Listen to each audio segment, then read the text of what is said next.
All right, welcome to our second guest speaker for Maymester 2015. This is one of our graduates from San Antonio College, Amanda Plano, and Amanda graduated in January of 2010. And you're on, Amanda. All right. Thank you so much for having me today. I'm really excited to do this. And I think when you hear a little bit about my background, you'll understand why. I am in my second career right now. I started as a teacher and coach straight out of school. And so when that didn't work out the way I thought it should, or I couldn't see myself doing that for 30 or 40 years or however long it was going to be, I decided I needed to do something else. So I moved back home with my parents, and I'm sure they were thrilled, and I tried to get a job anywhere, but I had the wrong degree. A kinesiology degree and an English degree doesn't really do well in the workforce, at least not back in 2003, which is the time when I was trying to figure things out. So one day I was sitting at home and my dad asked me, what are you going to do with your life? And I thought back to a high school government trip that my class at my small high school took. And we came to the Bexar County Courthouse. And I remember that day because it was senior government class. And most of my classmates just wanted to get away from school for the day, so they were excited for that reason. And I was excited because I loved Law and Order and I was going to watch the lawyers. And that's all I had in my mind. So when we got to the courthouse, we watched Morning Docket, and then our government teacher brought over the court reporter and said, "This is Cindy Hyatt. She's the court reporter in this courtroom, and she's from Nixon. And I'm introducing you to her so that you can see that people from the small town of Nixon can go on and do something besides being a teacher or joining the military." And she showed us her notes and her machine and what she did, and I thought, wow, this is really, really interesting. But I'm going to be a teacher and a coach. So I forgot about it and went to Stephen F. Austin and got my degree and taught and coached for 2 years. And when my dad was asking me what I was going to do, that just all of a sudden popped in my mind. You know, that one day in high school, that court reporter seemed really interesting, and I liked that, so let me look into it. Found out San Antonio College had a program. Nixon's only an hour away, so I enrolled here at SAC, and I commuted from Nixon back and forth to the day theory class for the first year, well, probably a year and a half. And I loved it right away. Loved theory. At the time, it was the biggest theory class in the school. This would have been fall of 2004, I believe. There were about 60 of us. They split us into 3 classes, 2 in the day and 1 at night. And I was in the first day class. We started at 8:30. We, by summer, probably had 40 left, if I'm remembering correctly, 40 out of the 60. And then the numbers dwindled down from there. As you all know, this is not the easiest thing in the world to do. So for the next couple of minutes, I'm going to talk about really what school was like, what I encountered, and not just here in school, but outside of school too. I love school in general. One of the reasons I wanted to be a teacher is because I love school, I love class, I love learning, and there is a lot of learning that goes on in court reporting. In theory, one of the things I realized right away, and I'm sure you all already know this, is that you have to be well-read. You have to have a good vocabulary. You have to have an understanding of what they're talking about. Maybe not how to spell the words, but at least an understanding of what's going on. The worst thing in the world is to hear someone talking about something and for you to have a confused look on your face. Attorneys will hone in on that confused look like you wouldn't believe, and then they're going to start asking for readbacks, and then they're going to start, doing other things. Make your life easier, have a good vocabulary, and at least have a blank face so that if you don't know what's going on, you remain emotionless, and it will make your life so much easier, I promise you. School was really interesting because after about a year I decided I needed a job, a part-time job, but just something. I was still commuting from Nixon. I was paying out of district tuition, so I got a part-time job. I came to day school and I worked in the evenings, and then I would drive back home to Nixon. It did not leave a lot of time for studying. At the beginning, that wasn't a problem because it actually came pretty easily to me at first. Through theory, probably up to 120 words a minute was just no problem. I did not study, and I didn't have to study. And I naively thought that the wall that everyone talks about hitting would just not happen to me because it hadn't happened yet. But then 120 happened, and that wall lasted a year. So after that year, I decided I needed to make a change, and the change involved moving to San Antonio. So I did. I moved to San Antonio, which then meant that I needed to work full-time. I lucked out because I networked along the way, and networking is so important. I don't know if you all talk to court reporters, there are so many Facebook pages now, and we didn't have that when I was in school, so that's really helpful. Facebook is a great tool if you use it in the right way. It's important to go to the courthouse and get to know these court reporters at the courthouse. They're so giving of their time, and they're so friendly and helpful.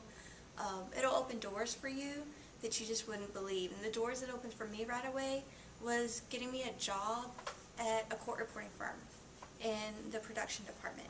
I learned as a court reporting student how to put together transcripts, how to build jobs, how to talk to attorneys and their legal assistants on the phone, how to put together exhibits, to do collections. So much that you don't learn in school because schools can't teach you that. It's just, you're so nervous when you get out and you start your career. It's just one less thing that you need to worry about because you already know it. All that happened because I went to the courthouse and I met Tanya Thompson. Tanya Thompson put me in touch with some other people at the courthouse and in the freelance world. When things didn't work out after about a year with that court reporting firm, because there were some changes in the office and things happen, I quit, and 3 weeks later was working for another court reporting firm, doing pretty much the same thing. But each firm's a little different. The billing practices are different. The clients are different. The types of cases they work are different. It was nice to actually get a different perspective. Again, it happened because even though I left one court reporting firm, I didn't burn any bridges. And that's another important thing. Never burn your bridges, because you never know who you're going to work for in a couple of years. Or maybe you're not going to work for them, but they're going to put in a good word for you if you want to move into the courthouse, or if you want to move to a different town and just start fresh. Networking and just being an all-around good person is so, so important in this career, because there are a small amount of court reporters in this state when you think about it compared to the lawyers or the firms, or and we all need to have each other's backs and help each other out, because no one else understands what we do. We're the only ones that really know what we do. So I guess the most important thing I can preach is to just be a positive person in school. Don't be a hater, as my husband likes to say. If someone else passes a test, congratulate them. Or you know what, maybe you're so jealous you don't want to congratulate them. That's fine, but don't hate on them. Don't spread rumors about them. Don't be ugly. It's not a good look. And I will tell you this about the 60 plus people that started with me. Only one other one finished. And one is still, bless her heart, trying. And she's an excellent writer. And I know she's going to make a great court reporter one day. All the rest of the 60 plus are gone. And I will tell you that most of them were very, very negative people. They spent so much time here at school paying for the semesters but not studying. Instead, they would hate on the people that had passed the test. They would talk about what wasn't going well. They would do anything negative that they could possibly do. That is a lot of wasted energy. It really is. And what are they doing now? I don't know, but it's not court reporting. So I'm not saying that's the only reason they're not here, but it's a big reason why they're not here. And that's one of the things I just like to tell all students that I talk to. Stop being negative if you are, and if you're not, that's great. Don't start. There's just so much better use of your time and energy than that.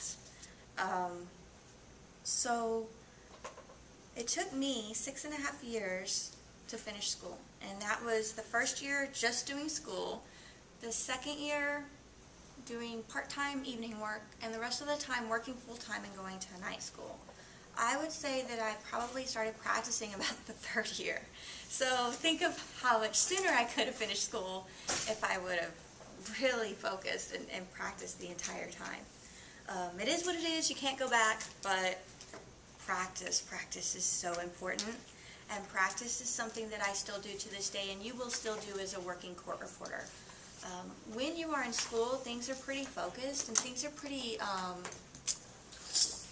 you're gonna probably hear the same type of material for the most part. When you're in the real world, as a freelancer, which is what I do, you're gonna hear something different every day. One day you're going to be in a deposition with an accounting expert, and the next day you're going to be in a workers' comp hearing, and the next day you're going to have your typical plaintiff's car accident where they're just talking about injuries, and the day after that you'll do a divorce case. So you're going to hear terms you've never heard before. You're going to have to study and practice. You're just going to have to. So you might as well start now. And it doesn't have to be hours and hours a day, and sometimes you're not going to have that kind of time in a day, and it's okay. I'm sure you've heard before, 15 minutes is better than nothing, and you're probably thinking, how can 15 minutes be better than nothing? But it really can. 15 minutes of dedicated practice, not 15 minutes of, oh, my machine is up and I'm kind of just tapping at the keys, but I've got this going on over here. No, dedicated practice, even if you're just working on endings for 15 minutes. Or you're working on a list of briefs for 15 minutes, or workers' comp definitions for 15, whatever you're doing, 15 minutes is better than nothing. So what I used to do the last couple of years of school, and what seemed to work very well for me, although I didn't hear very many other people doing it this way, but what I would do is I would take a 5-minute dictation of anything, but let's just say jury charge, 5-minute dictation, and I would write it for the entire 5 minutes. And then I would go back and hit the first minute and stop after the first minute. And I would concentrate on that 1 minute until I wrote it perfectly. And sometimes it would take minutes, and sometimes it would take days of practice to do it. And some people would tell me, well, but you're memorizing. But it's okay if you're memorizing those words, because later on when you hear those words in a different context, you're just automatically going to write them. That's the way I've looked at it. And it ended up working for me to do it that way. So that's what I would do every time I practiced, was that 1 minute.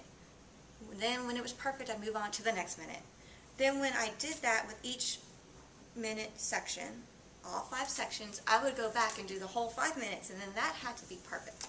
And when it was, I'd move on to the next thing. Then I'd take a lit or a Q&A. Now, sometimes I had an hour to practice, or 2 hours to practice, especially on the weekend. I would do that 1 minute take for the last part of my practice. I would spend maybe 30 minutes doing something else, whatever I felt like, whether it was endings or just anything that I felt like doing at the time. But I always finished my practices with that 1 minute take, trying to get it perfect, and then moving on and moving on. It sounds a little crazy, but just a couple of months ago, I heard or read on Facebook, someone was asking some reporters that are well known in the state, how do you practice? And I was shocked when one of them said, oh, I do it this way. And it was the same way that I did it, and the same way that I still practice now. Now I save audio files from some of my very difficult jobs. And I'll still take 1 minute at a time, 1 minute at a time. Of course, these aren't 5-minute takes. These are 2-hour depositions or 3-hour hearings. But I'm still working on 1 minute at a time, because these words are still going to pop up, because these are the types of jobs I take every single day. So that worked for me. I also started with Sten Ed, which I understand we're going back to. I started with Sten Ed, and then probably about halfway through school, I bought Mark Caselenberry's books, and I tried to incorporate some of that on my own. And I did, and I still do every once in a while. It's not something I do all the time. Probably once every 6 months, I'll take out the books and kind of, scan through them, and then I see something, oh, okay, this looks interesting, and I'll try to incorporate it. What I found was that if you try to incorporate too much with school and with this career in general, you can be pulled in so many different directions. And it's so easy to try to take what this person does and this person does and this person does, and then you try to do all of it, and then you're a mess. And you don't want to be a mess. There's no time to be a mess. So you try things, you figure out what works for you, and it may not work out for anyone else, and that's okay if it's working out for you. Because at the end of the day, only you can sit at that state test and pass that test, no matter what anyone else tells you to do. So you have to find what works for you, and you have to go with that. So I went to take the state test in September of 2009. I went to sit for the state test.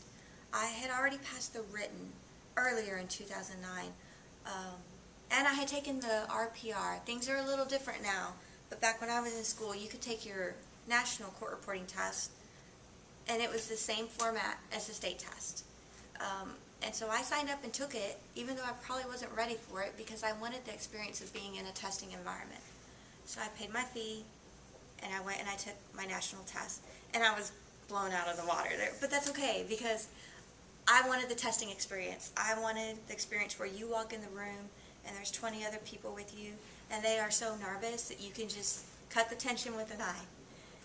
And if you walk into that unprepared, it'll make you nervous, just being around all of that. So it was nice for me to go into the national test and get that experience. And so when I went into the state test, I already knew what to expect. And that is what to expect when you get there on the day of the state test. You are going to walk in, and they will allow you in 1 hour before test time. When you show up 1 hour before test time, let's say test starts at 9 o'clock. So at 8 o'clock is when they will start taking your IDs, and you take your equipment into the room and you set up. But at 7:30, there's already a line out the door with a bunch of nervous Nellies sitting there waiting to go in. And what I found, the first time I was right there with them in 2009, I went in there, I set up, I took that test, I failed by 11 words. So then, my husband, who drove me to Austin to take that test, said, well, okay, you get another chance, just go do it again. Well, of course I had until January to go back. So I had to stop and think about what was going to be different this time. And I decided that I wasn't going to sit around all those nervous people for an hour and 15, an hour and 30 minutes before the test actually started. That I wasn't going to care about where I sat. I wasn't going to care about how cold or hot it was. I just wasn't going to care. I was going to practice, practice, practice, feel prepared, get in there, and just take the test. And that's exactly what I did. I remember I showed up, and I waited in the parking lot with my husband, and this was in the Woodlands. It was about 10 degrees outside that day in January. It was the cold streak like they had never had before. My hands were frozen. I was frozen. It was just absolutely horrible. And I remember I had my gloves on, I had my hat on, I was wearing jeans and a sweater and a heavy overcoat. And that's another thing. You'll see people go to this test, and you'll hear people say, well, you need to dress like a professional. You need to dress for success. There's a school of thought for that, and I'm not knocking it, but I'm saying you need to go in there feeling comfortable. And if comfortable is jeans and a t-shirt, then that's what you're doing. There's no attorneys there that day. There's no one there that matters but you. And trust me, and I've sat on the board that grades the test and proctors the test. I've done that for a little while. I'm not doing that anymore, but I've done it for a while. No one says, oh, look at what she's wearing. I mean, they're worried about giving the test. You're worried about passing the test. You need to do whatever you need to do to be comfortable in that test. So I dressed the way I would dress if I were at home or if I were here. And that's jeans and a t-shirt. And in January when it was 6 or 10 degrees, I had jeans and a sweater and a hat that I only took off because I wanted to be able to hear properly and I didn't want my ears to be covered. I remember some people looked at me because a lot of people were dressed professionally, and I just didn't care. I remember that my husband said, are you going to go inside now? The test starts at 9 and it's 8:15. I said, no, I'll go inside at 8:30. And so at 8:30 I went inside, and the line of people taking this test and giving their licenses and setting up, it was just dwindling down. And you could hear the ruckus inside the room because there's a table set up outside the room, and that's where you give your information. And then they allow you to go inside the room and one other person if you need them to help you set up your equipment. And so I gave my information, And they said, okay, you can go in. And I said, thanks. And then I just stood there off to the side. And Beth says that she's the lady that takes all the licenses and stuff. Amanda, you can go in. I said, no, I'm just going to wait. I did not, that's how much I did not want to be a part of all of that inside nervous energy. They've got their headphones on and they're, pounding away, and or some of them are saying, oh no, you're too close to me. Let me, because it's a lecture hall most of the times, but there's a lot of people, like 30, 40, just depending on the test. And sometimes you're going to end up sitting next to a person, or you'll have one seat in between you and the next person, but the printers will be here. Or, it's not as spaced out as some people would like. There's a lot of jostling going on there. I just didn't want any part of it. So I finally went in there, and the only spot left was by the voice writers. And no one wants to be by the voice writers because they take the same test, but they whisper, and you can hear them during your test. But I didn't care. I'll sit up by the voice writers. That's fine. So I had 3 voice writers behind me. And then a row down, there I was. I took the test. I felt really good about it. I tried not to do that thing that I always do, even now. Oh, this is great. I'm going to pass. And you've still got 2 minutes to go. And then all of a sudden, your mind goes blank and you're done. I've always had a problem with that. And so I felt really good about the test. Edited the test, looked around, I'm ready to print. You raise your hand, they come and they watch you print, and I'm the first one to raise my hand. And when you're the first one to raise your hand, everyone stares at you, and you're thinking, oh no, what did I miss? I missed a page of jury charge or something, I must have missed something. But no, too late now. The reporter's here watching me print. I printed, I turned it in, I left. I went on a week vacation with my husband. I'm like, I'm not even going to think about this test. At that time, it took a month to get your results. And they weren't kidding when they said a month. I think sometimes now it's less than a month. But back then, they said 4 to 6 weeks, and they weren't lying. So that was the longest 4 to 6 weeks ever. But sure enough, February 1st, February 2nd, results are out, and I'm one of 5 that passed. It was a 10% pass rate. And there I was. And then you think, now what? Because now is when it really begins. Now you're a professional. And now it's time to act like you know what you're doing, even if you don't. Because now you're out in the real world. So that's where networking comes in again. I really didn't have to guess about anything. I went back to that second firm that I worked for, and they took me in a heartbeat. And I gave 2 weeks notice to my doctor's office I was working with, and then I went and sat with reporters from that firm in their depositions, in workers' comp hearings, and it was nothing, and they thought nothing of it because they knew me, and because they'd seen my work ethic when I worked at the court reporting firm. And I never had to interview for a job. I never had to stress out about what am I going to do. All I waited for was that license to get sent to me in the mail, because you cannot work until you have that license in your hand. That's something I don't know that everyone knows. So however long it takes, 1 week, 2 weeks, a month, you must have that license in your hand before you start working. So that leaves you a lot of time. What should you do with that time? You should network. You should go sit at the courthouse. You should try to get in on depositions. You can never hear enough. Never. And the first job I took as a working reporter in March 10th, I believe, March 6th was the date. I took a 20-minute deposition with an attorney that I had sat in on his depositions the previous month. So he knew that I was new, but he happened to be a really nice attorney, very pro-court reporter, and he would slow the witness down. It was an architect. Blueprints laid out on the table. Blueprints that were longer than I am tall, and that's 5 feet. I mean, stuff that it was insane. It was 20 minutes of insanity.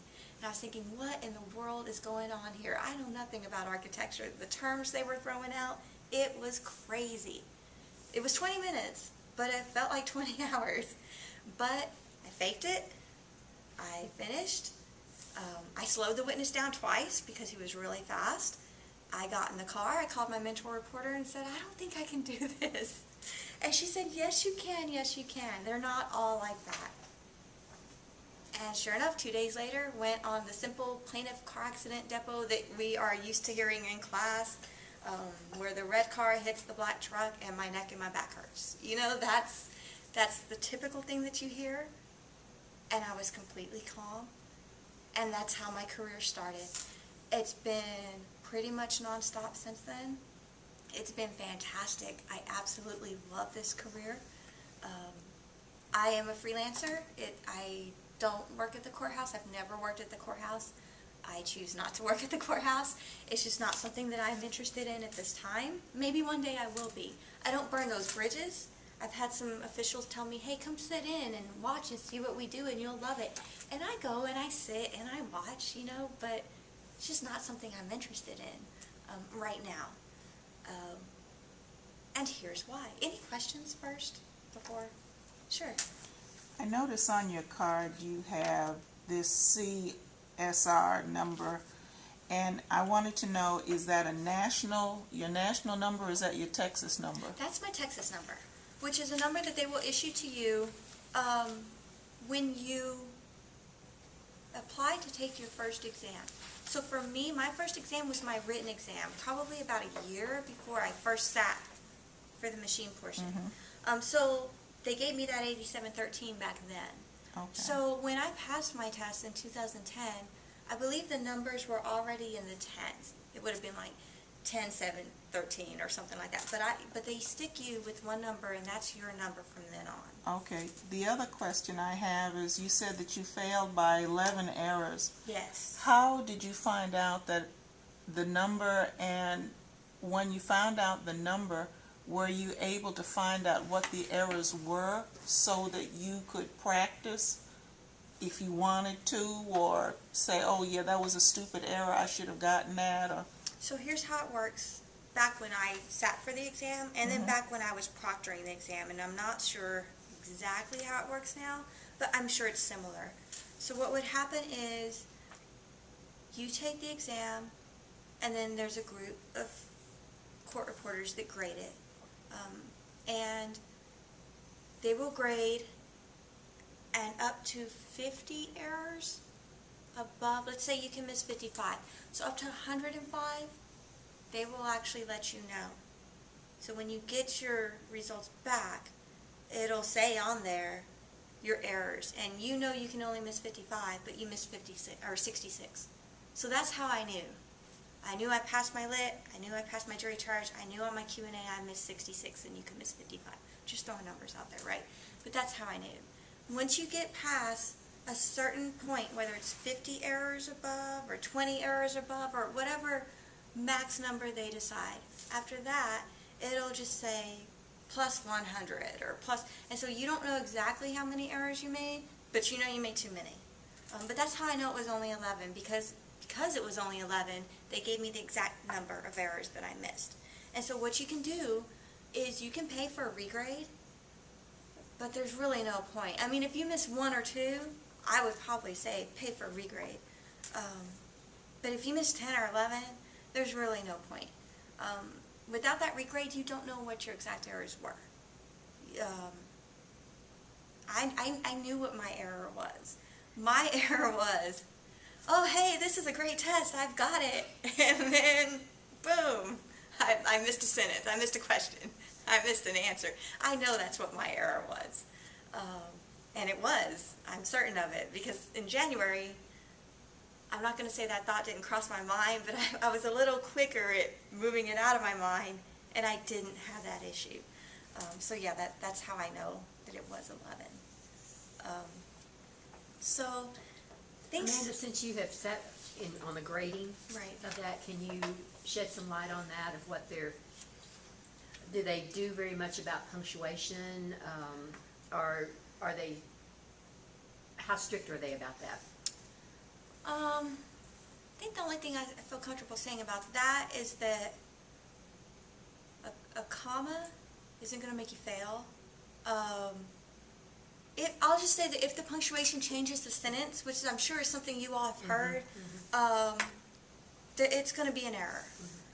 If it doesn't change the sentence, they're usually going to leave it alone. It would have to be something crazy, or it would have to be a really long run-on sentence, or, you know, something like that. There's going to be an error. And if it's a really long run-on sentence, it could be 2 errors. But for the most part, if you use a semicolon instead of a period, or, you know, something like that, it's not going to be that big of a deal, and it's probably not going to be an error. I would say that you are not going to fail the test because of punctuation. I mean, if you look at how many errors you get a lot of errors if you think about it. When you go and sit for that test, you should be able to pass that test, and punctuation shouldn't be the reason why you don't pass. I mean, that's just the way I look at that. But so thinking about work and starting work, and it's a nerve-wracking process. I'll tell you, I still get nerves today. I get the same kind of nerves at a job that I get when I start a 5K race, or when I start a CrossFit workout, or a bike ride, or, you know, that sort of thing. It's just the butterflies in your stomach for the first couple of minutes until the deposition starts, until they get past the preliminaries. How old are you? Where were you born? Where do you live? And how many kids do you have? And usually once they get past that point and they're ready to start talking about the case, I've settled down. I'm good, you know.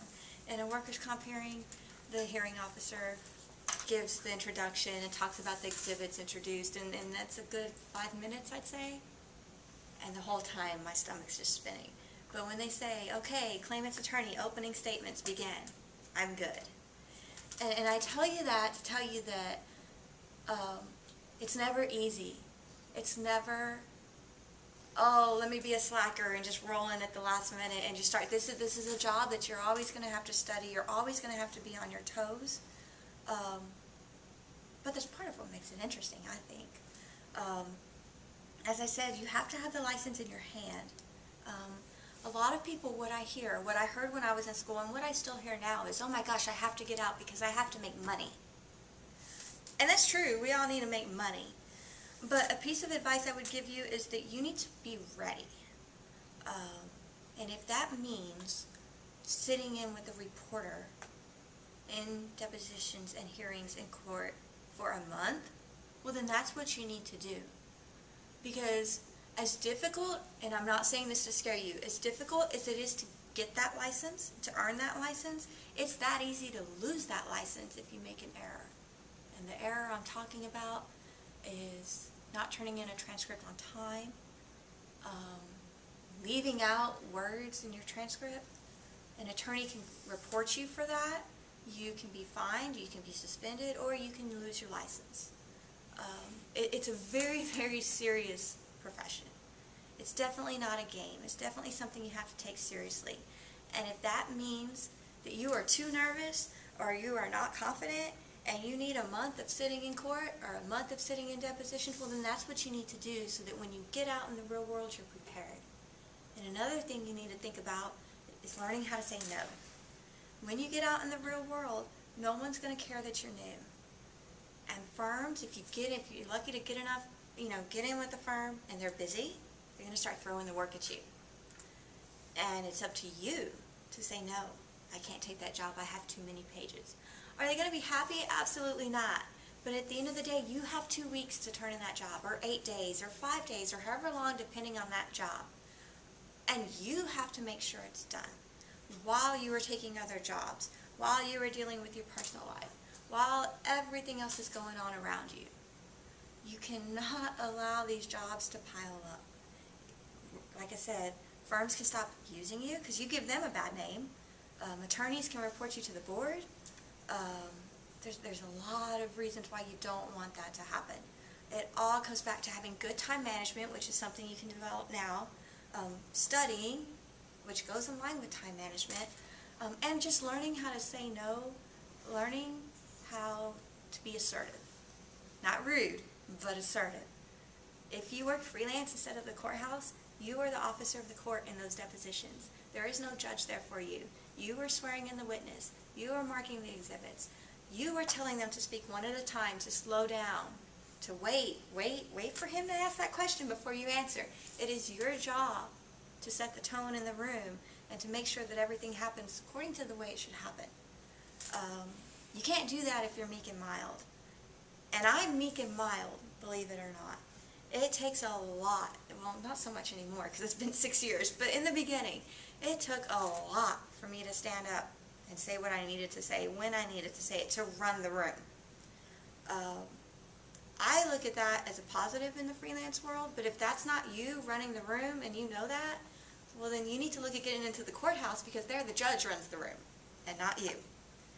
And so of course you work with your judge and tell him what you would like and you have that relationship with your judge, but it's a totally different mindset than in the freelance world.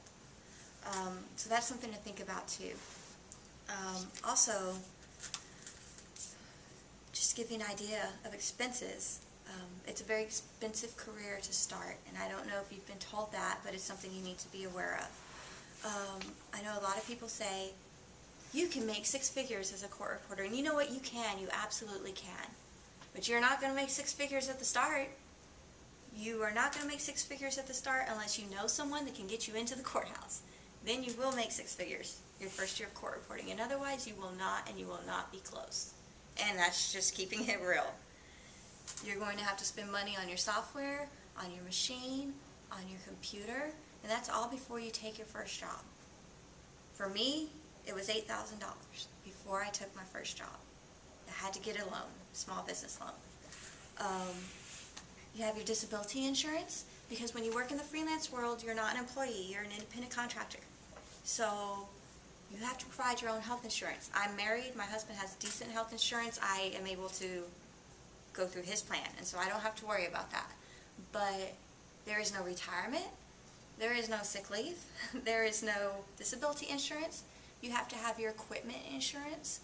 You don't only buy, I'll use Stenograph because that's who my software is with. So I purchased Case Catalyst, but then I also have to pay $600 a year to maintain a plan with them so that if I have questions, I'm able to talk to them. I'm able to get my software updates. That's $600 a year on top of what I initially paid to buy the software. Same thing with the machine. I started with the Diamante, I now write with the Lightspeed. The Lightspeed is a less expensive maintenance plan annually, but it's still a maintenance plan. It's $300 a year that you're paying whether you need it or not, because when you need it and you haven't paid for it, they won't talk to you. So these are annual expenses that you just have to keep up with as a freelance court reporter, not an employee. Maintenance plans, self-employment quarterly tax, it'll kill you, but you just have to pull money out of each check, put it aside in a different account if necessary, because every quarter you're paying that quarterly check to the IRS. So when you think of 6 figures or any figure, yes, that's what you're going to make, but you will have expenses in this career. It is an expensive career. You can still make really good money, and it's still enough, but I'd be wrong if I left here today without letting you all know that it's expensive, and that if you're only doing this because you think you're going to make 6 figures, you need to find a different career. I'm just going to be very blunt about it, because that is not why you want to do this career. If you think about it, at the end of the day, we are the guardians of the record, and it's not a position to be taken lightly. What we do influences cases at the courthouse, whether it's a divorce case, whether it's a child custody case, whether it's a car accident case, whatever it is. Estates arguing over money left behind. I've heard a lot. I'm not going to say I've heard it all, but I've heard a lot. And at the end of the day, your record is helping that whole process take place. And that's what it's about. It's not about the money. It's not about the great schedule you can have, although you can have a great schedule. It's really about doing your job and doing it to the best of your ability. And those are things to think about when you're in school right now, because the habits you pick up now in school are just going to help you have a successful career once you get out there. Any questions? I see you writing away over there. You go for it. The question I have is, when you're a freelancer, is there any guideline as to the maximum period of time that you're going to actually be sitting there keying before you're allowed to take a break? I mean, in the workplace, there are set standards. Every so many hours you've got to be given a break, and Right. so on, so Right. forth. At a certain point, you have to be paid overtime or some type of compensation or whatever. But when you're a freelancer and a private contractor, That's a great question. even if there aren't any, I just want to know. Yeah. No, and you know what? But I can give you the range, okay? For example, sometimes you'll show up for a job, and the way it works is you can work for any firm you want. I choose to work for one firm because they keep me very, very busy. And so the way it'll work is usually the day before they'll call me and say, hey, do you want this 10 o'clock job tomorrow? And I'll say yes or no. Sometimes they'll tell me, hey, it's 10 o'clock. It's going to be a CNA, and that means the witness isn't going to show up. And you know that going in. What does CNA mean? So you'll produce what's called a certificate of non-appearance. Okay. So they just call them CNAs. So what you do is you show up with all your equipment and ready to go like the witness is going to be there, even though you know they're not, for whatever reason. And you wait 30 minutes, or however long the attorney wants you to wait. And then you're done. You leave. You go home and you produce that one-page certificate of non-appearance, which once you've made it once, you keep it. And so you just change the names and you turn it in. Takes 2 minutes. You're done. You get a flat rate for that. That's kind of rare, though. But that's the shortest amount of time you can be somewhere. The longest amount of time, I started a job one time at 9 a.m. and finished at 10:30 at night. I had a 30-minute lunch break and maybe 2 5-minute breaks otherwise. The only other breaks were every 2 hours the videographer would need to change the tape. So that took maybe 3 minutes. And that happened every 2 hours. And that was it. Let me tell you what, at the end of that kind of day, your fingers feel like they're going to fall off, your back hurts, your neck hurts, it's ridiculous. You make a lot of money those days, though. But that's what can happen. Can you say, hey, I need a break? Absolutely you can. You try to wait for a break in the questioning, and yeah, you know, I need a break. Kind of depends on the attorney. Depends on if you've worked with them before, the feeling you get for them. At the end of the day, if you absolutely have to have a break, you have to have a break, and it's up to you to say something. Attorneys can complain. They can call your firm and say, oh, don't send that reporter back. It is what it is. They can do that because of the way you're dressed or what perfume you're wearing or just because they had a bad day and they want to take it out on you. It's happened to me once. I don't know why they didn't want me back. Really, I don't know why. But that's okay because I happened to call the office and say, hey, I don't want to go over there anymore. I thought he was really rude to the witness. And they said, oh, well, he called about you too. I said, hey, okay, that's great. You know, we'll both move on. But yeah, days can range. Your days can range. As a freelancer, why I like being a freelancer, one of the many reasons, is because if I've had a few days like that in a row and I'm tired, then when they call me and ask me about the next day, I'll say, no, I really need a day off. And then I'll just work on the transcripts at home that I've taken during the week. I set my own schedule. I decide when I want to work and when I don't. What's your home office like? I mean, if you're working at home, I'm assuming that you haven't commandeered the dining room table. No, almost. The way our house is set up, it's an older house, and so it's a 3-bedroom house, and my husband took 1 bedroom for his office, and we have a guest bedroom, and so that leaves no other bedrooms. But we happen to have 2 living areas. And so I've taken one of the living areas and made it my office with a long desk, actually 2 long desks, and I used the second one to spread out exhibits because in the freelance world, you take your exhibits home with you and you keep them until you turn in the job. Usually it's just regular papers, but sometimes it's maps or blueprints or something bigger. And so one table is for my exhibits and for my job worksheets that I get before every job. And they email me. They call it a job worksheet. I should have brought one, but I didn't. And it's where you're going to be, what time it's going to start, and the attorney is going to take the case. Very, very basic information. But I use that to write all my notes on when I'm editing the job at home. Notes about, because we have to keep time, notes about when we took breaks, if we had lunch, how many attorneys want to order a copy, you know, that sort of thing. Or spellings that I need to look up, names of cities or terms that came up that I don't know. Everything I write in very horrible handwriting on that job worksheet. And so all of that goes on the table, the exhibits, the job worksheet. I turn in the job, I have a spreadsheet on the computer, and I put in the final information, the date I turn in the job, the date I expect to be paid for the job, which for me is 1 month after I've turned it in. And then I shred the job worksheets. And then when there's nothing on that table, that means that's great because I have no outstanding jobs and no pages. But then by the next day, I'm thinking, hey, where's that next job? I want that next job. You know, so it's just like a cycle that goes on and on. I'll tell you, most of the time, my jobs last about 2 to 3 hours. That includes the time getting there 30 minutes early, setting up, and breaking down afterwards. I would say I spend 2 to 3 hours at a job regularly. But the state of Texas allows 6 hours for questioning. So that's 6 hours on the record. If you take a lot of breaks, that's how it stretches into a longer day, because maybe they take breaks, or maybe the videographer needs to change his tape, or maybe the other attorney wants to confer with the witness, and so they go outside. So you're 6 hours on the record, but you could be 8 or 9 or however many hours there that day. So that's something to keep in mind too. My favorite jobs as a freelancer, and these are jobs that most freelancers hate. I love workers' compensation hearings. Absolutely love them for several reasons. It's usually medical terminology. The injured employee has hurt their back or their neck, or their knee or whatever. It falls back on my kinesiology degree that I got at Stephen F. Austin. I'm able to use the medical terms that otherwise I don't really hear. I enjoy that sort of thing.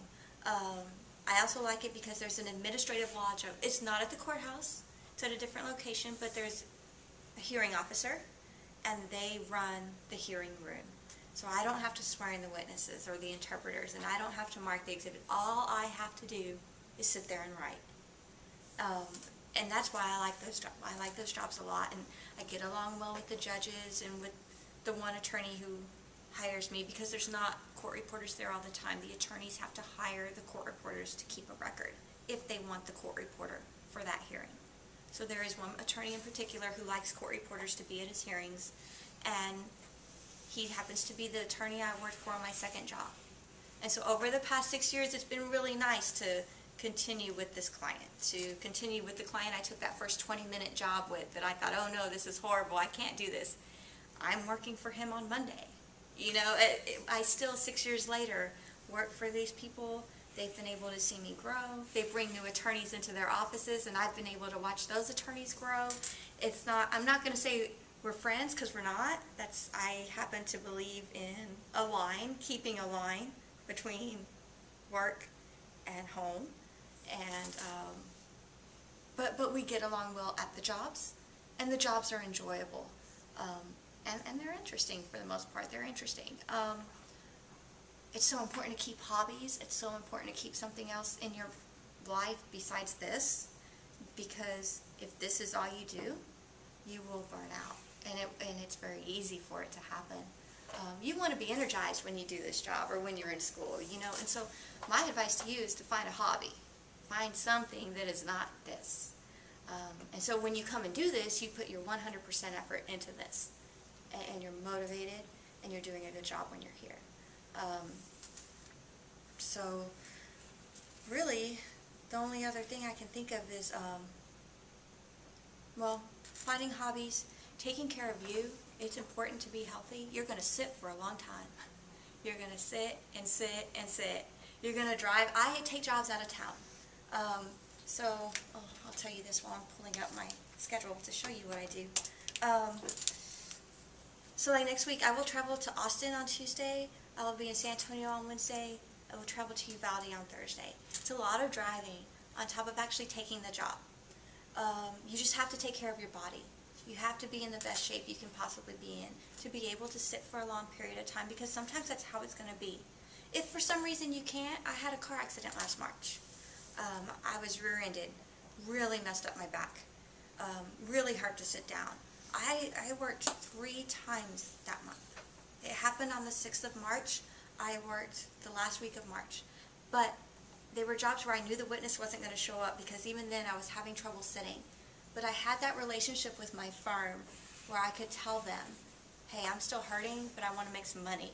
So I can work, but I can only work jobs that you know are going to be short.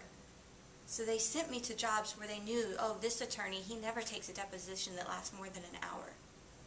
or this attorney told me the witness isn't going to be there, so you just need to show up for 30 minutes and then do your CNA and go home. It's nice to have a good relationship with a firm.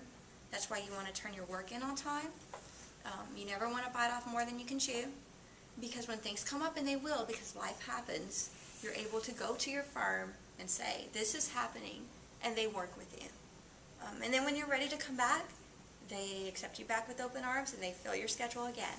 I'll tell you that being a freelancer, I think is amazing.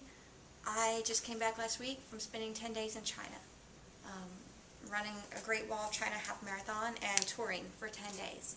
I told my firm, hey, I'm going to be gone for 10 days, but it ended up being longer because I took the rest of last week off because of jet lag. So, and the firm said, okay. I mean, I'm not their employee. They can't say no. But if I'm not a good court reporter, they could say, okay, and then drop me back down to the bottom of the list of 40 reporters that they use to fill their jobs. And then I won't work every day, or 4 days a week, or whatever I want. So that's just something to keep in mind. That kind of goes back to being a nice person here in school. You just want to have a good attitude in general. Let's see. What I'm trying to do right now is show you all my schedule real quick. I don't know if it's going to work here.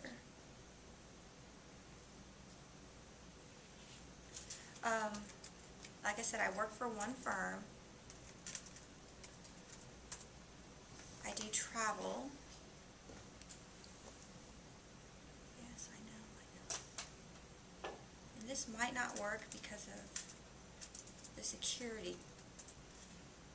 Oh, here we go. Here we are. Good, because I wanted y'all to see this. This will give you an idea. You asked about how long jobs last. This won't tell you how long jobs last, but it will tell you how many days I've worked. And it's kind of small, so I don't mind passing it around. But you will see that in January,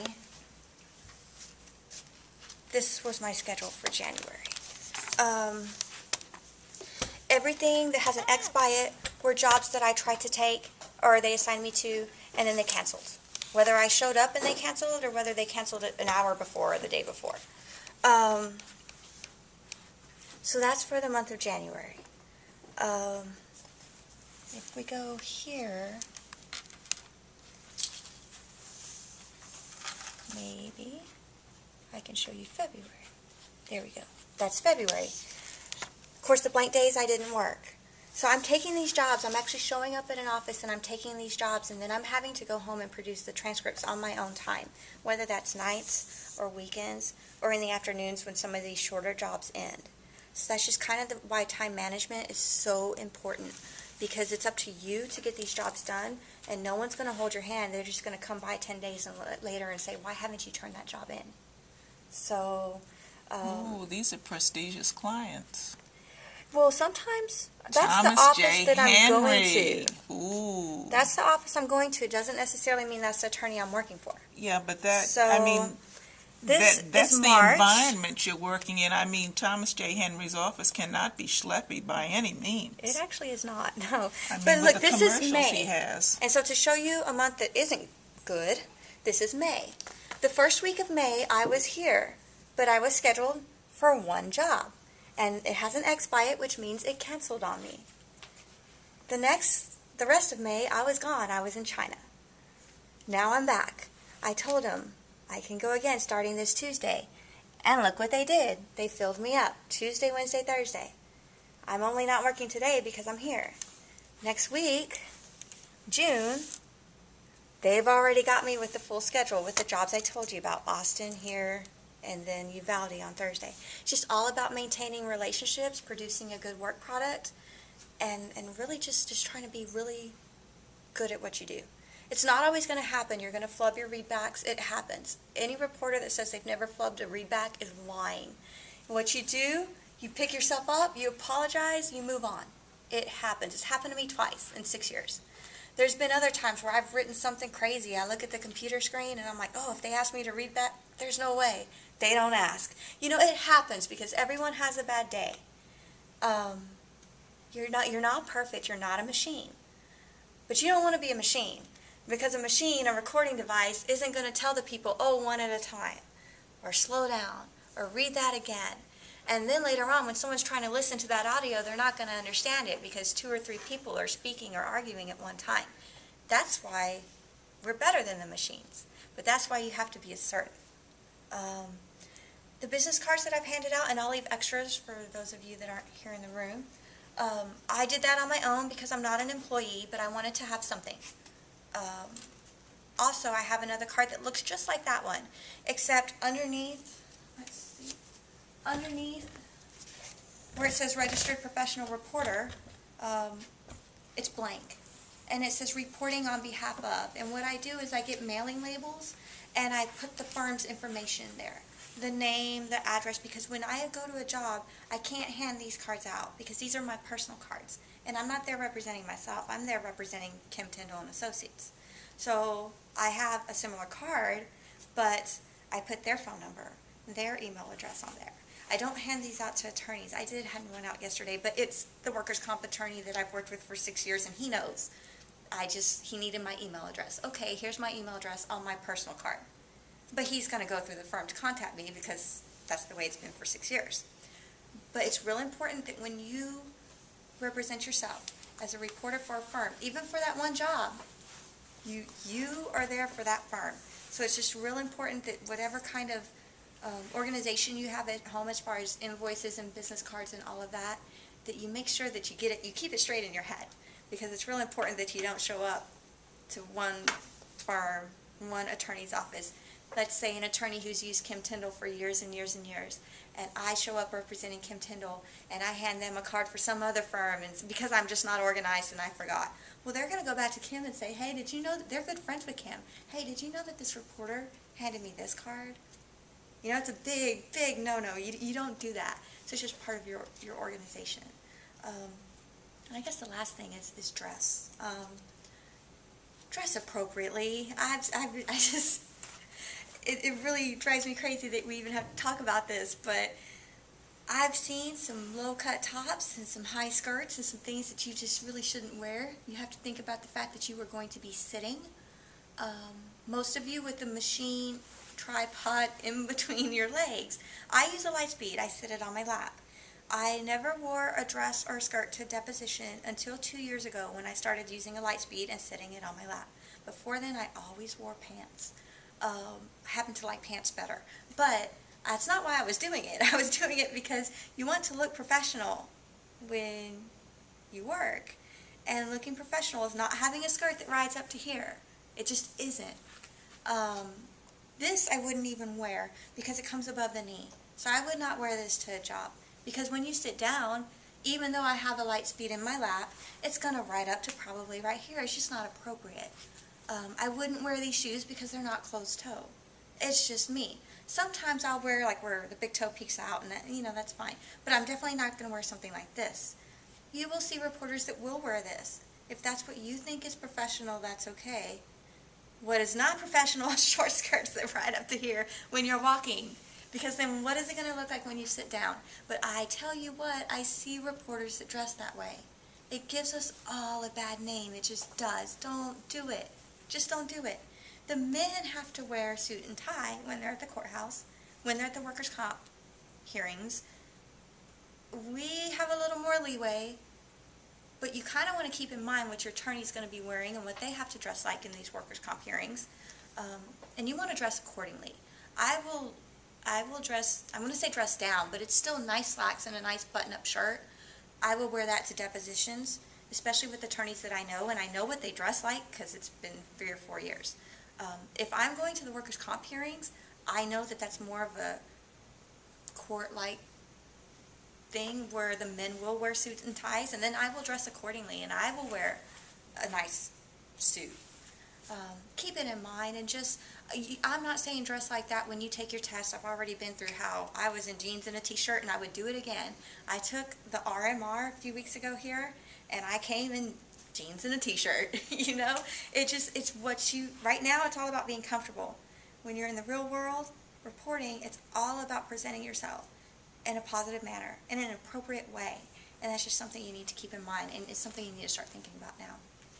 So unless y'all have any questions, I just have one question. Tell us what you take in your bag besides your machine.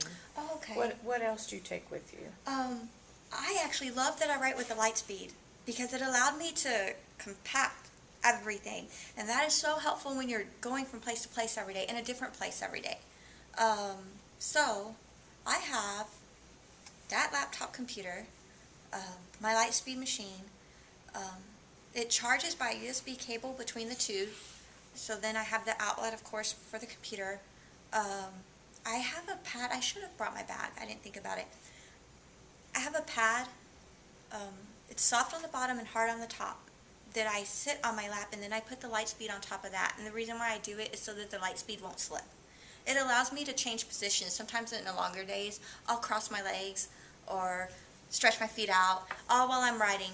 And the Lightspeed isn't going to slip off my lap because of that hard pad that I have underneath the Lightspeed. So I carry that.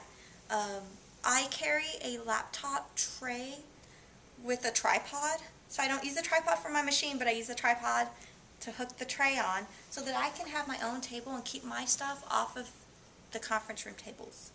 I do that because a lot of attorneys like to have the whole table for their exhibits and for themselves, and they don't want the court reporter in the way. And a lot of times we are in the way. That's how they think of us. That is how they think of us, yes. You're territorial? Yes. And so it's just something, I'm not saying you have to have a tripod and keep your laptop away. I'm saying that I know a lot of them like it that way, and it's not a big deal for me. And I actually like it that way too, because it keeps everything closer to me. And they're not going to spill their drink on my computer, and they're not going to tip over my machine. And everything's close to me. And I'm still sitting at the table with them, but I don't have to reach for anything on the table. It's just all right here in front of me. So I like that a lot. I have a little audio recorder. It's like this big, Martel. It comes with a transcription pedal that I use when I play back things that have real dense terminology or anything that I might need. I also have a little USB mic that I plug into that computer just for another backup, just because you can never have too many backups. And then my exhibit stickers and the job worksheet for the day. And that's it. It's in one rolling case, not a suitcase, a little half-rolling business case, which is great for those old buildings that don't have elevators, because there are some of those around still, and you've got to lug your stuff up the stairs. So I love it. When I carried a Lightspeed, I had two bags. I mean, a Lightspeed, a Diamante, I had two bags. I had more of a suitcase type looking bag, and then another like over the shoulder bag, and it was kind of a pain. So it was a nice change to be able to scale down what I have to take. If I know the job is going to be crazy, and it's an estate job, and I feel like there's going to be a lot of exhibits, you can kind of tell after a while by just looking at the paperwork they send you ahead of time. I'll take that bag that's over there on the table, just a tote bag, just so I can put the exhibits in the bag and not have to carry them in my arms while I'm dragging the other bag. But most of the time I don't even carry that. I roll that one bag, and that's all I have. And people will comment, that's all you have? Because they're used to seeing court reporters bringing in the suitcase or something, and I say, well, yeah, but I have a different machine. And the office supply store. I've heard of people that take paper clips. And they do, and I used to. And I even had an attorney one time ask for several things, and I was able to pull them all out of the bag, and he called me Mary Poppins. It was really spectacular. But I stopped doing that. And a couple of times I've had to say no when they ask me if I have things, but they rarely ask you, number one. And number two, these jobs normally take place at an attorney's office. So they're going to have it. They can ask the other attorney, oh, let me go to the other room and get the stapler. Let me go to my office and get paper clips. They're going to pretty much have what they need. And at the end of the day, I just don't want to carry around that stuff. I've had to say no a couple of times. I've had one attorney kind of grumble. It didn't bother me. I choose not to carry it. I know a lot of reporters that do carry it, and it's great. And if you want to carry that, more power to you. I prefer to be compact in what I have to carry around with me every day. So, do you, when speaking of the office supply stores, do you, obviously you don't feel you need to carry those kinds of things for you, to Right. do your job. Right. So the office supply store is more of a courtesy to the employing attorney, or? Yes. Okay. It is a courtesy. It is a courtesy. But the way I look at it is it's not a necessity. To me, the necessity is doing my job well, getting that transcript done on time, and maybe having a conversation with them. And each attorney's different. And so you're going to read that attorney, and you're going to learn as you do this more often. Some attorneys want to talk to you before the job starts. And that's fine. You can talk. Just don't give your opinion about the case. Don't go there. We are impartial. We're the only impartial people in the room. And that's part of our job, is to remain impartial. And they'll ask you, oh, what'd you think? And sometimes they're doing it because they just don't know any better. But a lot of times they're doing it because they want to trip you up. And it's your job to say, oh, I'm not allowed to say.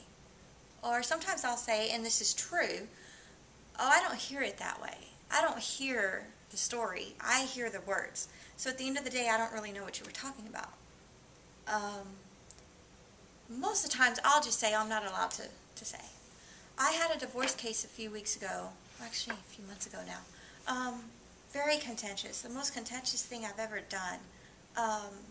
One of those crazy things where you're kind of looking around the corner thinking, gosh, is Jerry Springer going to come out in a second? And, you know, because the things these people were just shouting at each other, it was really, really crazy. It's your job to keep a straight face. It's your job to not roll your eyes when you want to roll your eyes. It's your job not to cry when you hear something sad, because you'll hear it.